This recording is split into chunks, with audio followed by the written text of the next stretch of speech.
the spiritual community, or in the self-help community, often talks about how expectations are the root cause of our suffering.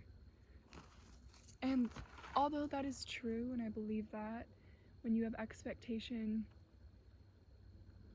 for certain things, whether they're negative or bad, it's only a layer of your subconscious that needs to be unpacked. Because when you expect things to happen, it's your mind. The mind is the root of our suffering. It's making peace with our thoughts and our emotions, accepting how we feel. I think being human comes with having grace for your expectations. For example, if you wanted something to work out with somebody and you're really into them, really like them, going through this right now, and things just aren't going the way that you thought they would, the way that the story in your mind of the way. And as human beings, I like to say that if you were meant to be a Buddhist monk, Zen all the time and at peace with what is, you would be that. But most of us aren't, and that's not our reality, or nor is that something that our souls are longing for. Sorry, I just stopped my video, so I'm like, my train of thought left me because somebody walked by and I had to just like pause my video. But I was talking about expectation.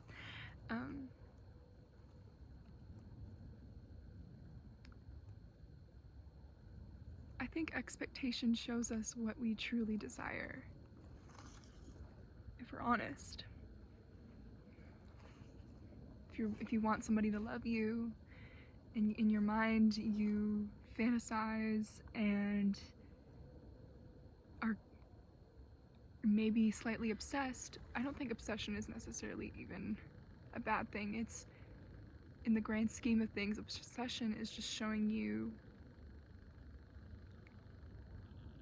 what you really want and what you are denying yourself of actually having.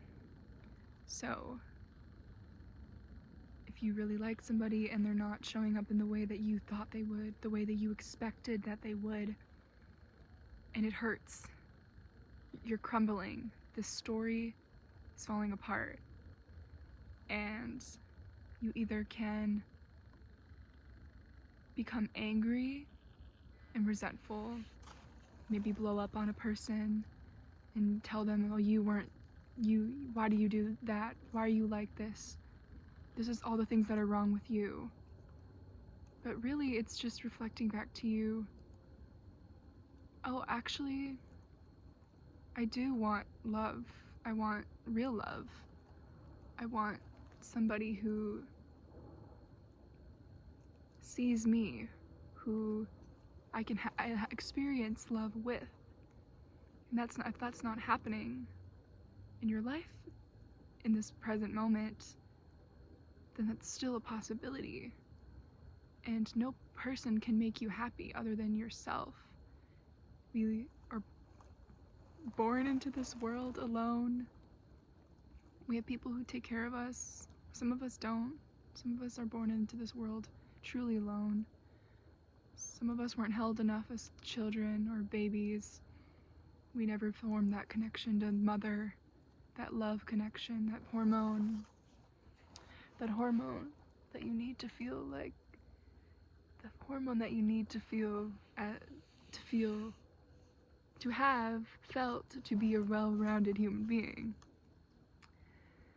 And some of us didn't get that, or some of us did, and we're adults and it's gone.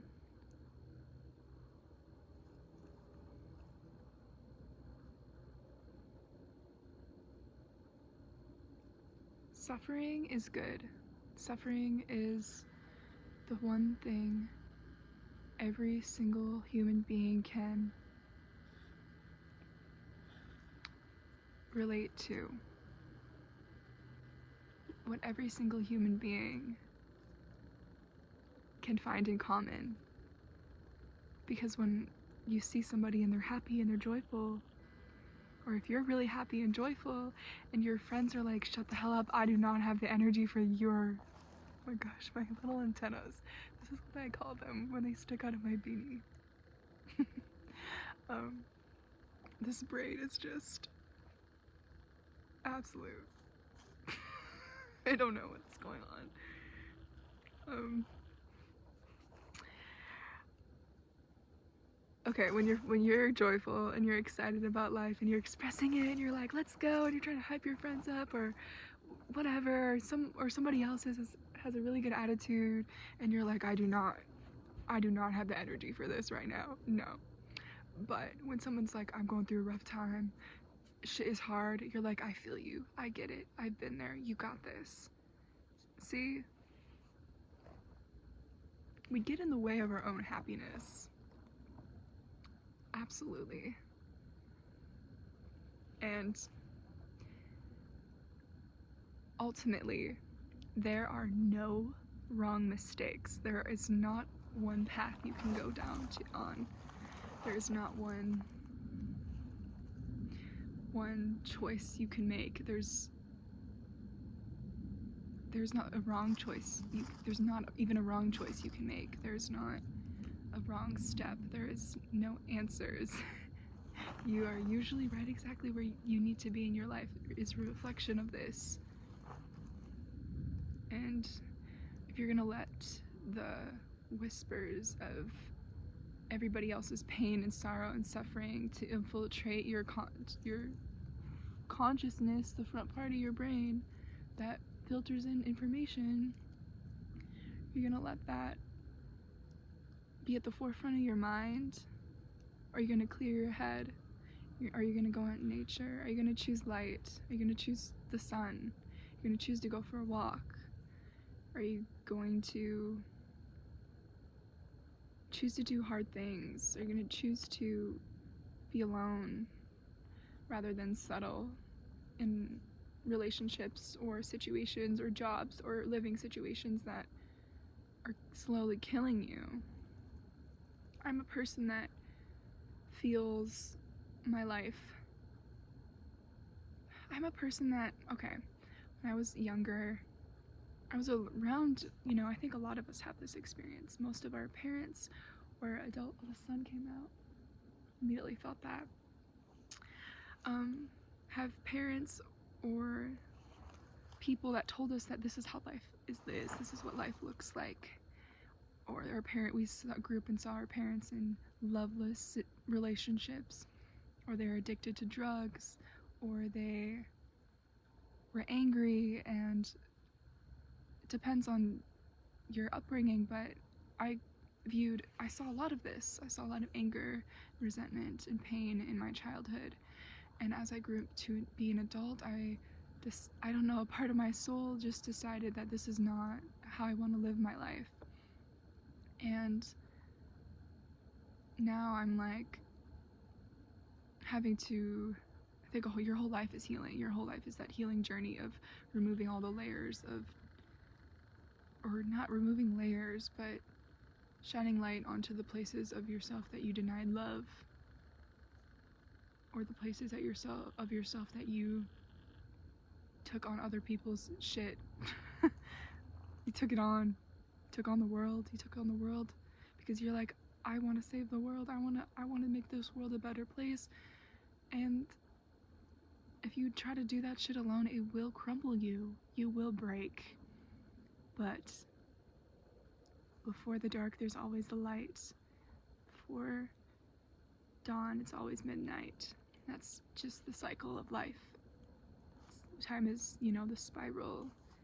It's how we redefine and refine who we are and who we identify, and how our identities are in relation to other people in the world and our jobs and what we do. And it's never what you do. It's never ever what you do. It's who you are. It's how you make the world, how you make the world feel, how you make others feel. Um,